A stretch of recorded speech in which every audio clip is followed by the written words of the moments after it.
A humilhação mais cara da história do Banco Áureo custou 6 anos de carreira e começou com uma porta de vidro empurrada devagar. Era uma terça-feira de outubro. O céu de São Paulo estava encoberto, aquele branco sujo de dia sem sol, e o ar-condicionado da filial do Áureo Private na Avenida Paulista funcionava com a arrogância típica dos ambientes que não precisam de aprovação. Frio demais. Silencioso demais. Reluzente demais. O mármore do piso branco refletia as luminárias embutidas como espelhos, e o cheiro era aquele de luxo institucional fabricado, madeira polida e café de cápsula. Às 9h16 da manhã, a agência recebia a movimentação habitual de uma terça. 3 clientes na fila do caixa, 2 executivos na sala de espera consultando celulares, uma secretária em voz baixa no telefone. Nada que quebrasse o ritmo. Nada que anunciasse o terremoto. Antes de iniciar, se inscreva no canal, deixe seu gostei e me diga de onde você assiste essa história. Foi então que a porta de vidro cedeu. Ela entrou devagar, como quem não quer incomodar. Conceição Ferreira Drummond, 71 anos. Cabelos completamente brancos e presos com um grampo de plástico azul. Óculos de armação grossa que magnificavam os olhos castanhos com uma clareza quase perturbadora.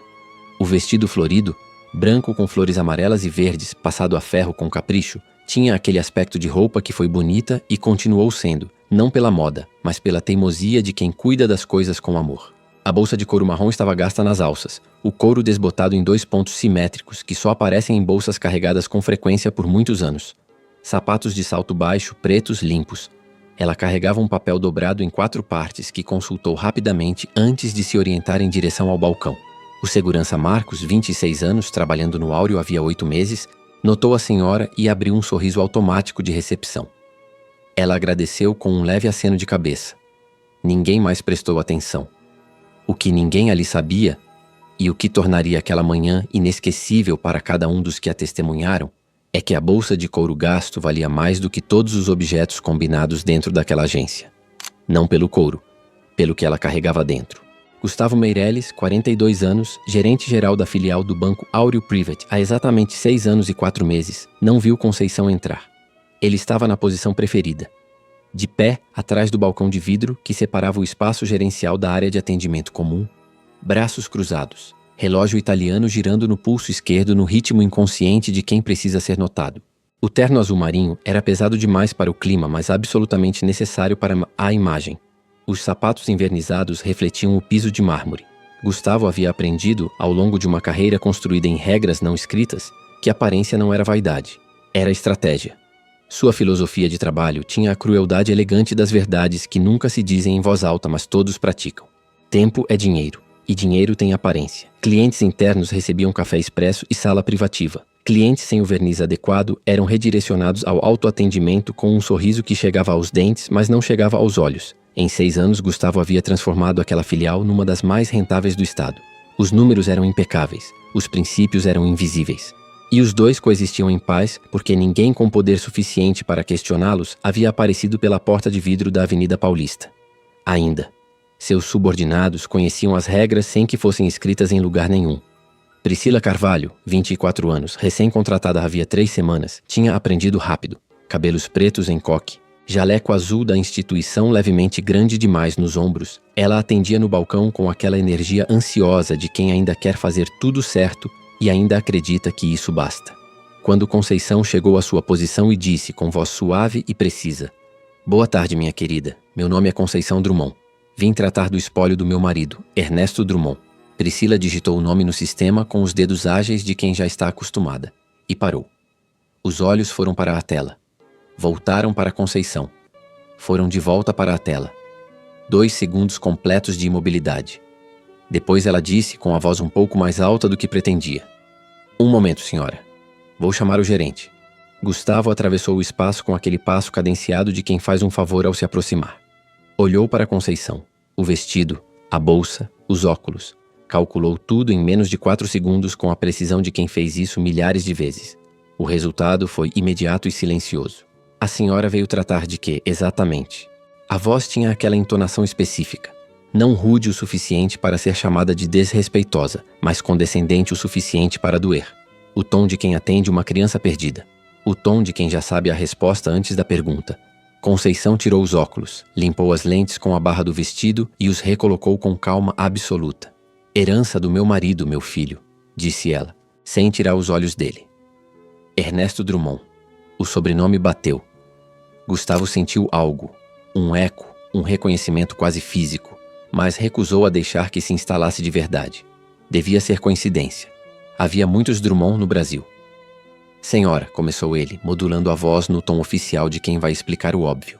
Para tratar de inventário bancário, é necessário documentação completa previamente protocolada, representação por advogado habilitado, processo de inventário judicial devidamente homologado em cartório, além de... Ele fez uma pequena pausa para dar peso ao que viria em seguida e abaixou levemente o tom para os clientes próximos ouvirem sem parecer que ele pretendia isso. Não é possível simplesmente aparecer aqui pedindo acesso a contas alheias. 2 clientes na fila olharam. Uma funcionária ao lado fingiu consultar o sistema.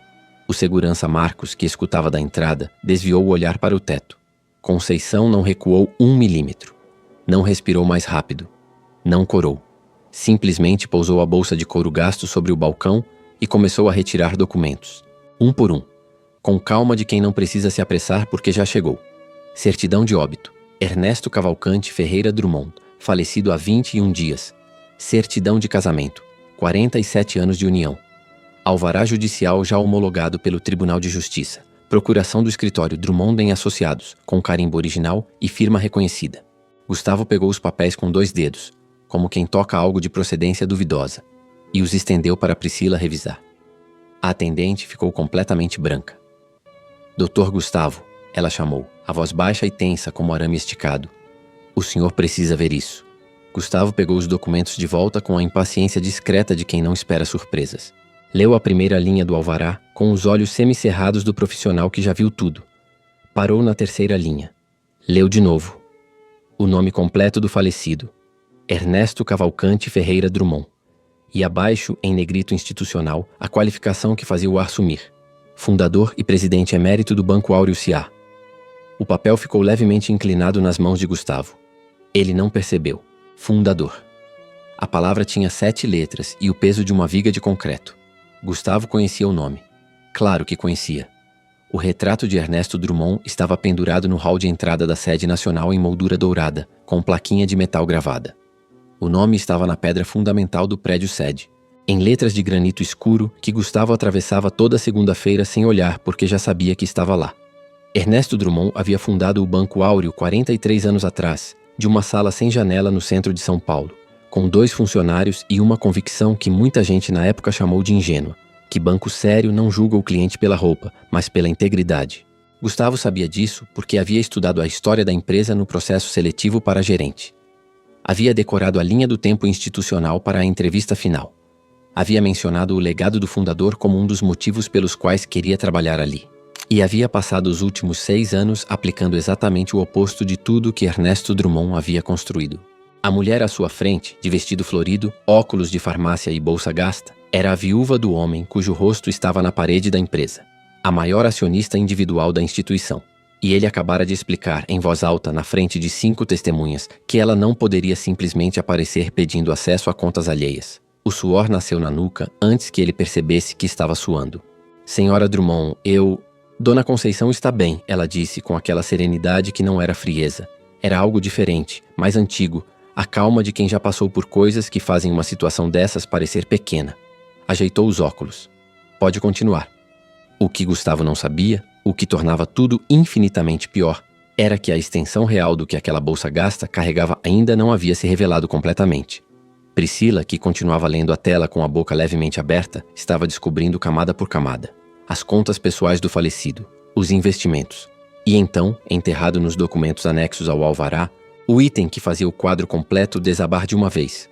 O testamento validado em cartório, registrado 3 semanas antes sob a câmera de 2 tabeliões, pelo qual Ernesto Drummond deixava à esposa, além das contas pessoais e dos bens imóveis, 34% das ações ordinárias do Banco Áureo S.A., tornando Conceição Ferreira Drummond, de vestido florido e óculos de farmácia, a maior acionista individual da instituição.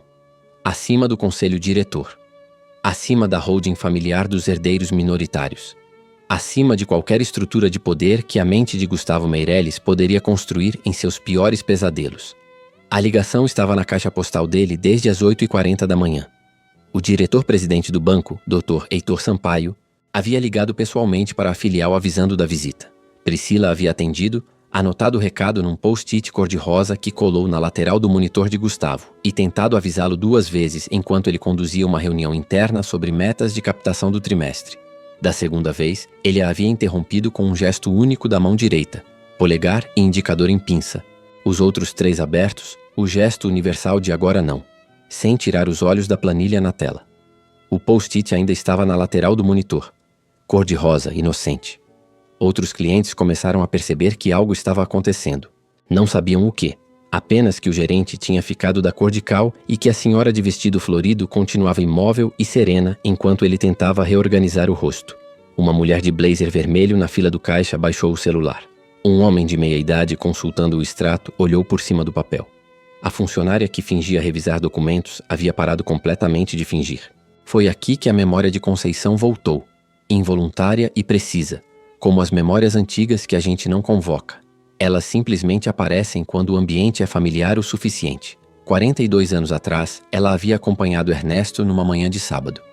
Ele estava de terno cinza, recém-saído de uma reunião com investidores, e entrou numa das primeiras agências do Áureo, a filial do bairro do Ipiranga, que cheirava a tinta fresca e tinha carpete azul marinho que ele havia escolhido pessoalmente. Os funcionários o reconheceram, claro, e o atendimento foi impecável. Uma semana depois, Ernesto voltou de macacão. Macacão de mecânico, comprado no dia anterior numa loja de uniformes, com uma mancha de óleo no bolso esquerdo que ele havia pedido especificamente ao vendedor. Conceição foi junto, de saia simples e sandália rasa. Foram atendidos por uma atendente chamada Vera, 20 e poucos anos, que não sabia quem era o homem de macacão, mas sorriu da mesma forma. Ofereceu o mesmo café, explicou os mesmos produtos com a mesma paciência. Quando saíram, Ernesto ficou quieto no carro por 2 minutos inteiros. Depois disse: "Essa moça vai longe." E cumpriu a promessa. Vera se tornou gerente regional em 4 anos, com uma carta de recomendação que Ernesto escreveu de próprio punho. Eu fui junto muitas vezes, Conceição pensou, olhando para Gustavo que tentava organizar palavras que não vinham. Hoje foi a minha vez de visitar sozinha. A porta de vidro se abriu. O som foi pequeno. O chiado suave de dobradiça pneumática, o mesmo de todas as outras vezes naquela manhã. Mas o que entrou atrás do som não era pequeno. 3 homens de terno escuro, carregando pastas, entraram em fila com a determinação de quem conhece o caminho. À esquerda deles, uma mulher com o notebook aberto nos braços digitava enquanto andava, os olhos alternando entre a tela e o espaço à frente. À frente de todos, sem pressa e sem necessidade de pressa, o tipo de pessoa para quem a pressa é para quem ainda precisa provar algo, vinha o Dr. Heitor Sampaio, 58 anos, diretor-presidente do Banco Áureo, cabelos completamente brancos penteados para trás, terno grafite de corte impecável, a expressão de quem resolve problemas todos os dias e já não precisa demonstrar que vai resolvê-los. Gustavo havia visto o Dr. Heitor pessoalmente 2 vezes na vida, ambas em convenções nacionais, à distância no palco. Jamais de frente, jamais a 3 metros. Dr. Heitor atravessou a agência ignorando Gustavo com a completude tranquila de quem não o vê, não por descaso, mas porque seus olhos já haviam encontrado o que vieram buscar. Ele caminhou diretamente até Conceição, curvou levemente a cabeça, não o gesto protocolar de superior para subordinado, mas o movimento genuíno de respeito, e disse: "Dona Conceição, perdoe o atraso. O trânsito na Paulista estava pior do que o esperado. Estávamos aguardando a senhora na sala privativa." O silêncio que se instalou na agência tinha textura. Era possível sentir ele. Dr. Heitor então virou para Gustavo. Não havia raiva no rosto. Havia algo pior para quem estava do lado errado. A expressão clínica e neutra de quem vai resolver um problema administrativo. Como se Gustavo fosse uma inconsistência num relatório.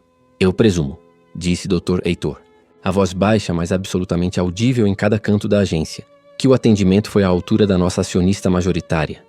Acionista majoritária. As 2 palavras caíram no espaço como pedras em água parada. Cada pessoa presente processou em velocidades diferentes, mas todas processaram. A mulher de blazer vermelho ficou com a boca aberta. O homem do extrato abaixou o papel devagar demais. Marcos, o segurança, desviou o olhar para a porta e ficou absolutamente imóvel. Priscila, que já sabia desde a tela, fechou os olhos por um segundo. Gustavo tentou falar. A boca se abriu. Nenhum som saiu que tivesse sentido. Conceição pousou uma mão no braço de Dr. Heitor. O gesto era simples. Uma mão de senhora idosa sobre o tecido de um terno de diretor-presidente. mas deteve o movimento de toda a sala como um maestro erguendo a batuta. Ela não estava protegendo Gustavo. Estava exercendo a autoridade de quem não precisa de intermediários para dizer o que precisa ser dito. Deixa eu falar com ele um momento, disse ela suave. Dr. Heitor recuou 2 passos. Os 3 homens de terno fizeram o mesmo. A mulher com o notebook fechou a tela. Conceição olhou para Gustavo. Ele estava com a cor de giz de obra, as mãos rígidas ao lado do corpo. O relógio caro paralítico no pulso. Naquele momento, sem a arrogância que era a única armadura que conhecia, Gustavo Meireles parecia exatamente o que era.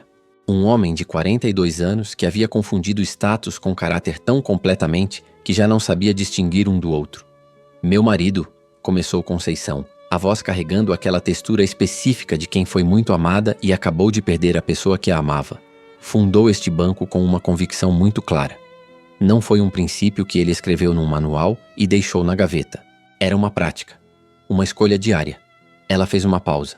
Não para efeito dramático, para respirar, para dar ao que viria o peso que merecia. Ernesto entrava em toda a agência que fundou de terno e gravata. Os funcionários o conheciam, o recebiam bem, o tratavam como o doutor que era. Depois ele esperava uma semana e voltava. De macacão, de roupa simples, com as mãos calejadas de quem trabalha com as mãos que ele não tinha. Então ele passava óleo de motor nas mãos antes de entrar para ter a aparência. O menor dos sorrisos passou pelo rosto dela. Ele era muito detalhista nessas coisas. Alguns dos presentes não perceberam que haviam parado de respirar normalmente. O que ele queria ver, continuou Conceição, era se o respeito era uma política ou uma pessoa. Se dependia do terno ou do caráter de quem estava atrás do balcão. Gustavo não conseguia olhar para ela. Olhava para o mármore do chão. Eu fui junto muitas vezes. Não sempre. Na maioria das vezes fui de vestido e chapéu com ele de terno. E era a visita oficial. Mas umas 8, 10 vezes ao longo dos anos fui de roupa simples e sandália. Sem maquiagem, a bolsa mais velha que tinha. Ela levantou levemente a bolsa gasta. Esta aqui, por exemplo. Ela tem 22 anos. Ernesto a odiava. Dizia que eu precisava de uma nova. Mas ela é perfeita para isso. Dr. Heitor, atrás dela, tinha a expressão de quem conhecia a história e ainda assim precisava piscar rápido uma vez. Hoje, disse Conceição, foi a minha vez de visitar sozinha pela primeira vez. A voz não tremeu, mas os olhos brilharam de um jeito específico. Aquele brilho que não é fraqueza, é a acumulação de tudo. Ernesto morreu há 21 dias. E eu precisava saber se o banco que ele construiu ainda era o banco que ele construiu. O silêncio era absoluto. Gustavo levantou os olhos do chão. Olhou para ela. E naquele segundo, pela primeira vez em 6 anos naquela filial, ele viu uma pessoa à sua frente em vez de um perfil de cliente. Eu errei, disse ele. A voz saiu rouca, sem os ornamentos profissionais habituais. Apenas a frase, crua e correta. Julguei a senhora pela aparência e fui desrespeitoso. Não tenho justificativa. Conceição o olhou por um momento longo. Eu sei, disse ela. E você sabe o que é pior. Ele não respondeu. Esperou. Você sabe exatamente o que fez. Não foi distração. Não foi um dia ruim. Foi o sistema que você construiu aqui, conscientemente ao longo de anos. Os seus funcionários aprenderam com você. Esta moça aqui, ela indicou Priscila com um gesto de cabeça. Chegou há 3 semanas e já estava aprendendo a separar os clientes por aparência. Não porque é má pessoa, porque você ensinou que era assim que as coisas funcionavam. Priscila, que havia tentado avisar o gerente 2 vezes naquela manhã, que havia tratado Conceição com respeito desde o primeiro segundo, ficou completamente imóvel. Não sabia se era mencionada como testemunha ou como cúmplice. Esta moça, ao contrário, disse Conceição com firmeza. Me tratou como gente. Me chamou de senhora. Me olhou nos olhos. E quando viu o que havia no sistema, tentou te avisar. Uma pausa curta. 2 vezes. Gustavo fechou os olhos. A mulher de blazer vermelho na fila tinha as mãos juntas sobre o balcão e não disfarçava mais que estava ouvindo. O homem do extrato havia dobrado o papel e guardado no bolso. Marcos, o segurança, tinha a postura de quem testemunhou algo que vai contar para os filhos. Até os 2 executivos que aguardavam na sala de espera estavam com as portas entreabertas, escutando sem entrar. Dr. Heitor deu um passo à frente. Havia chegado o momento administrativo, mas Conceição o deteve de novo com um gesto. Deixa eu terminar. Ele parou. Assentiu. Conceição olhou para Gustavo uma última vez com aquela expressão que não era raiva nem piedade. Era algo mais complexo e mais duradouro. Era o olhar de quem passou 47 anos ao lado de um homem que acreditou em algo e morreu acreditando, e que não vai deixar esse algo morrer junto com ele. Meu marido dizia uma coisa, disse ela. Que instituição financeira séria não mede o cliente em reais, mede em integridade.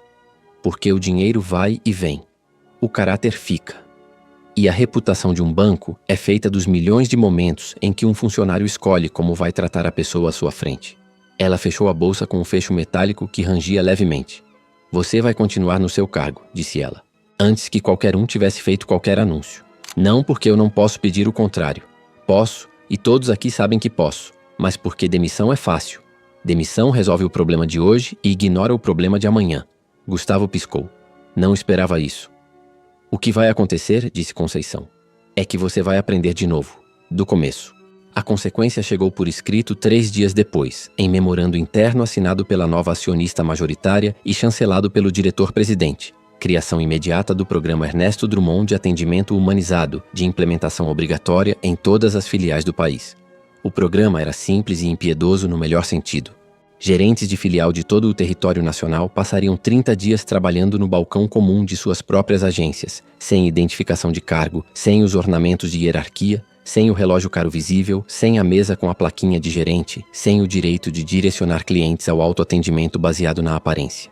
30 dias atendendo a todos com o mesmo protocolo, a mesma cadeira oferecida, o mesmo café estendido, o mesmo olhar nos olhos. Gustavo Meirelles seria o primeiro.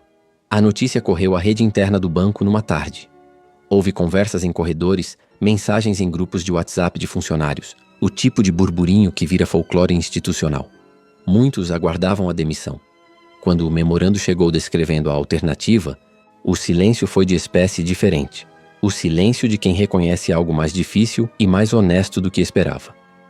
Priscila Carvalho, a atendente de 24 anos com jaleco levemente grande demais nos ombros, recebeu no mesmo dia uma convocação diferente. Indicação para o programa de formação de líderes da instituição, com início imediato e patrocínio integral. A justificativa no documento, redigida pela assessoria jurídica do espólio Drummond, tinha uma linha que ela leria mais de uma vez antes de conseguir guardar. Por demonstrar, sob pressão institucional adversa, os valores que esta instituição deveria praticar todos os dias. Ela chorou no banheiro por 4 minutos. Depois lavou o rosto e voltou ao balcão para terminar o turno. Gustavo passou os primeiros 3 dias do programa como o tipo de homem que ainda não entendeu completamente o que está acontecendo. Atendia com a educação mecânica de funcionário cumprindo o protocolo. Na segunda semana, algo mudou. Não dramaticamente, não com música de fundo, mas no modo silencioso como as coisas reais mudam. Ele começou a ver os clientes. Um senhor de chapéu de palha que pedia ajuda com o extrato e que Gustavo percebeu de repente que nunca teria atendido pessoalmente antes.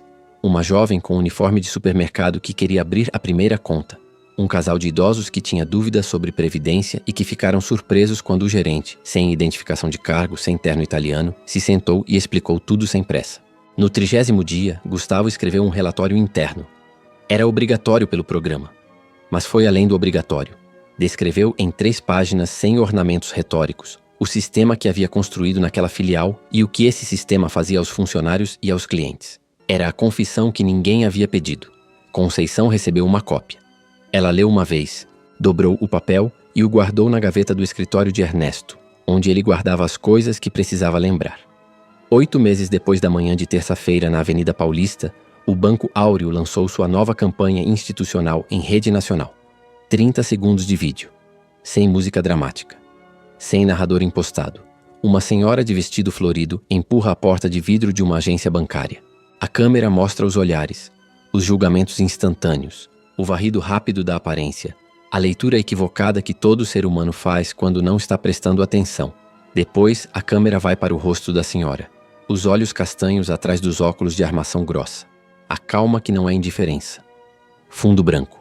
Letras simples, sem serifa. Seu cliente mais importante pode não parecer que é. Trate todos como se fossem. A voz em off, suave, precisa, sem dramaticidade, era de Conceição. A campanha ganhou o Prêmio Abergé de Comunicação Corporativa na categoria Responsabilidade Social. Os jurados mencionaram especificamente a autenticidade de uma mensagem que claramente não nasceu de uma agência de publicidade, mas de um acontecimento real. O Banco Áureo não confirmou nem desmentiu os detalhes. Em toda a agência da rede, das filiais private da Paulista às agências populares do interior do Nordeste, foi afixada, ao lado do retrato de Ernesto Drummond no hall de entrada, uma segunda fotografia. Conceição Ferreira Drummond, de vestido florido e óculos de armação grossa, sorrindo com aquele sorriso que não pede permissão. A legenda, escolhida por ela mesma quando alguém da comunicação corporativa perguntou o que deveria constar, tinha apenas 3 palavras: fundadora de verdade. E em algum lugar naquela rede de agências, num balcão de mármore ou carpete, em São Paulo ou em Fortaleza, ou em alguma cidade pequena que tem um banco áureo na praça central, havia um funcionário que olhava para aquela foto antes do turno começar e se lembrava do que o trabalho poderia ser, nos melhores dias, quando a pessoa à sua frente é tratada como pessoa.